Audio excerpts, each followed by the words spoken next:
ringrazio di cuore della fiducia e spero, come sempre, dico di essere all'altezza della vostra fiducia e dell'incarico che mi avete assegnato. Pierpaolo Bombardieri è stato rieletto all'unanimità segretario generale della UIL al termine del congresso nazionale che si è tenuto a Padova. 3 giorni di incontri e dibattiti aperti giovedì alla presenza della premier Giorgia Meloni e chiusi alla presenza della leader dell'opposizione Elly Schlein, che ha ribadito come siano inaccettabili le morti bianche. 1093 morti vuol dire che in Italia ci sono 3 lavoratori e lavoratrici al giorno che escono la mattina e non rientrano la sera. Questo è una questione, un'emergenza vera che però è strutturale, perché bisogna lavorare molto di più sulla prevenzione, sulla responsabilizzazione delle aziende, bisogna lavorare su le nuove tecnologie che possano rendere più sicuri i luoghi di lavoro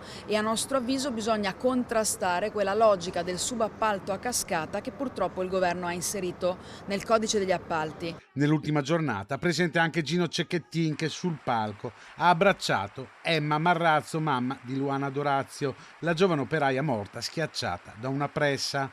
Nel suo intervento Cecchettin ha anche ricordato l'importanza della formazione in tema di femminicidio, raccontando il progetto che la fondazione intitolata Giulia sta portando avanti sui posti di lavoro anche grazie alla UIL. Oggi parleremo appunto di un progetto di formazione di chi ha deciso di investire sul personale, sulle persone, perché solo così potremo generare dei cambiamenti che siano duraturi. Nel suo intervento conclusivo il segretario Bombardieri ha anche parlato di immigrazione, invitando a regolarizzare ed inserire nel mondo del lavoro i migranti irregolari, attaccando quindi le politiche di reimmigrazione di Roberto Vannacci. Noi dobbiamo avere il coraggio di dire che quei 300.000 migranti che sono qui in Italia sono irregolari.